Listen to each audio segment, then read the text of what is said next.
Bonsoir à toutes et à tous et bienvenue sur Stars sans masque, la chaîne qui explore sans détour la vérité derrière les visages les plus familiers. Ce soir, nous allons plonger dans une trajectoire aussi fascinante que paradoxale, celle de Karine Lemarchand, une femme qui pendant des années a su écouter les battements de cœur des autres tout en gardant le sien sous silence. Car il y a une question qui dérange, une question que peu osent poser. Comment celle qui est devenue le symbole même de l'amour à la télévision française a-t-elle pu si longtemps vivre dans la retenue, presque dans la peur d'aimer? Pour comprendre, il faut remonter bien avant les plateaux télé, bien avant la lumière des projecteurs. À Nancy, en 1968, dans une France encore peu habituée à la diversité qu'elle incarne, Karine grandit entre deux mondes. Très tôt, la vie lui impose une fracture, la séparation de ses parents. Ce n'est pas un drame spectaculaire, non, c'est plus insidieux, une faille silencieuse qui forge une enfant observatrice, prudente, déjà sur la défensive. Sa mère, infirmière, devient alors son unique pilier, une femme debout, digne, qui transmet une leçon simple mais implacable, tenir quoi qu'il arrive, ne pas se plaindre, ne pas flancher. Cette dignité, Karine ne l'oubliera jamais, mais derrière cette force, une autre vérité s'installe, plus discrète, presque invisible, ne dépendre de personne. À l'école, elle n'est pas celle qui parle le plus, elle écoute, elle ressent, elle analyse, elle développe une intelligence émotionnelle rare, mais aussi une distance protectrice.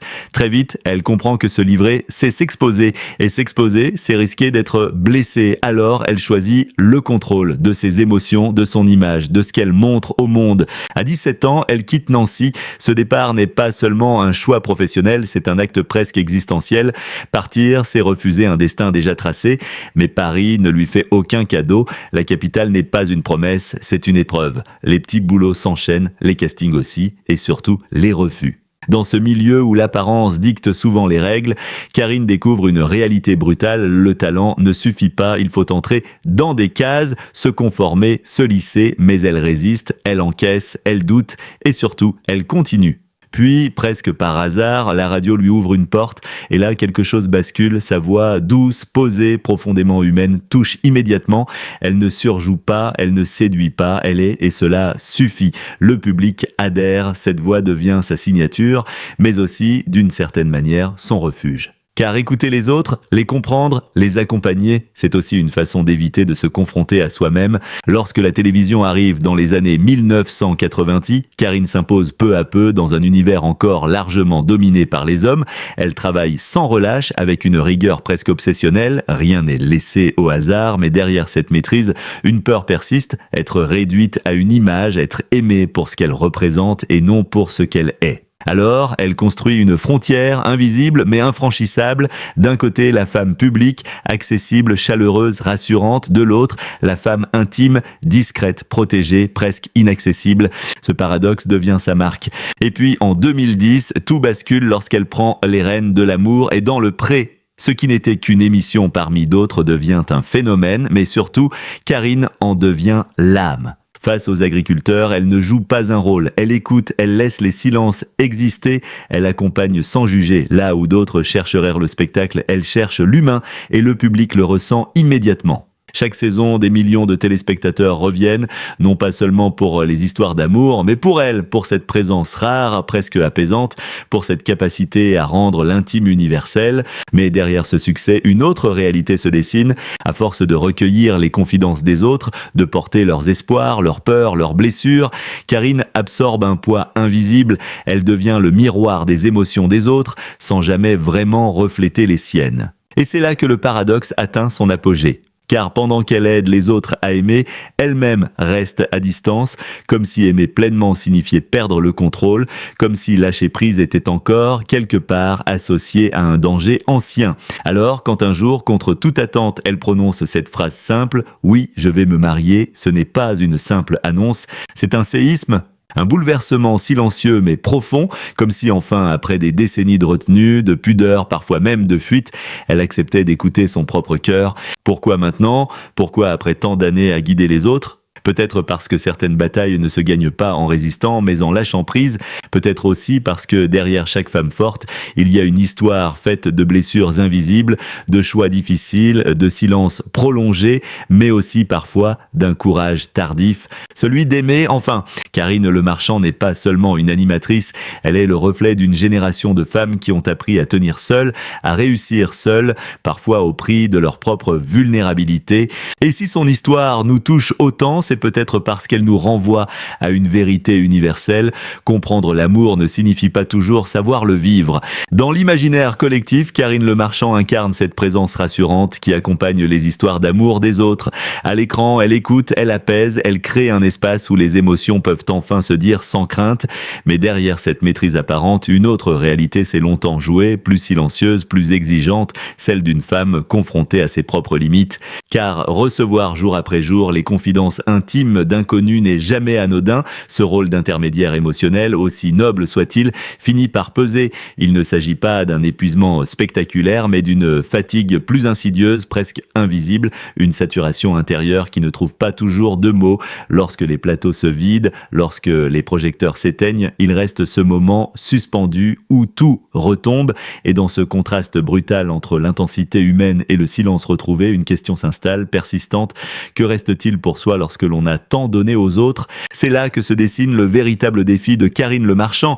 Non pas un scandale, ni une chute, mais une tension intérieure constante, celle d'une femme devenue un repère pour des milliers de téléspectateurs, tout en se tenant à distance de sa propre vulnérabilité. À force d'être le refuge des autres, elle a appris à différer ses propres besoins, comme si l'équilibre de sa vie dépendait de cette retenue. Sa carrière, elle, n'a cessé de s'affirmer. Son visage est devenu familier, sa parole respectée. Elle impose une exigence rare dans le paysage médiatique, celle de la sincérité. Face à des figures aussi diverses que Emmanuel Macron, Marine Le Pen ou encore Franck Dubosc, elle maintient une ligne constante, offrir un espace où la parole peut exister sans être agressée, une méthode qui force l'admiration, mais qui en retour impose une discipline intérieure presque implacable, car plus elle devient cette figure de confiance, plus elle ressent la nécessité de rester solide, ne pas faillir, ne pas montrer le doute, comme si toute fissure risquait de fragiliser l'image patiemment construite.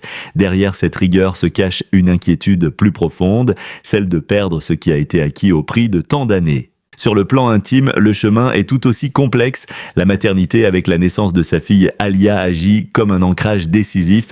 Elle redéfinit ses priorités, réorganise ses choix. Être mère devient un engagement total, presque une réponse à ce que la vie lui avait jusque-là refusé, une stabilité émotionnelle durable.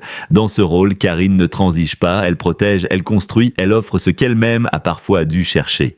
Mais cet engagement a un prix, celui du retrait, non pas un renoncement amer, mais une forme de prudence lucide. Aimer pour elle n'est plus une évidence légère, c'est un territoire fragile où chaque pas engage. Son histoire avec Liliane Thuram, très exposée médiatiquement, agit comme une leçon. Elle comprend alors que l'amour sous les regards peut devenir une pression supplémentaire, une fragilité amplifiée. Les années passent et avec elles s'installe une autre forme de solitude, pas celle qui se voit, mais celle que l'on choisit pour se protéger, une solitude habitée, presque maîtrisée, mais qui n'efface jamais complètement le désir d'un lien partagé. Karine Le Marchand avance ainsi entre contrôle et aspiration, entre indépendance et questionnement. Avec le temps, son regard évolue. Aimer après 50 ans n'a plus la même signification, ce n'est plus une quête ni une urgence, c'est un choix, un acte de courage même, car il suppose d'accepter à nouveau l'incertitude, d'ouvrir une porte que l'on avait appris à garder fermée. Et puis, presque sans bruit, quelque chose bascule, non pas une révolution spectaculaire, mais un déplacement intérieur. Elle cesse de chercher, elle relâche cette tension invisible, et c'est précisément dans cet espace inattendu qu'une rencontre prend forme. Un homme discret, éloigné du tumulte médiatique, qui ne cherche ni à briller, ni à transformer, une présence simple, mais essentielle. Ce qui change alors n'est pas seulement la situation, mais la posture. Pour la première fois depuis longtemps, Karine ne se retire pas, elle reste, elle observe, elle doute, mais elle accepte de ne plus tout maîtriser. Ce choix presque imperceptible de l'extérieur constitue peut-être l'acte le plus audacieux de son parcours. Lorsqu'elle évoque enfin cette nouvelle étape, ce n'est ni une annonce éclatante, ni une mise en scène calculée, c'est une parole posée, mesurée, une affirmation tranquille d'un équilibre retrouvé, son mariage célébré loin des projecteurs dans la simplicité d'un domaine professionnel provençale n'est pas une revanche ni une démonstration, c'est une décision mûrie, profondément alignée avec ce qu'elle est devenue. Ce moment n'efface rien du passé, il ne nie ni les blessures, ni les renoncements, il les intègre, il les transforme et c'est précisément là que réside la force de son parcours, dans cette capacité à ne pas se trahir, à évoluer sans renier ce qui a été. Karine Le Marchand ne raconte pas une histoire d'amour idéale, elle incarne autre chose de plus rare et peut-être de plus précieux, une fidélité à soi-même, même lorsque cela implique d'attendre, de douter, de se protéger et puis un jour de choisir autrement.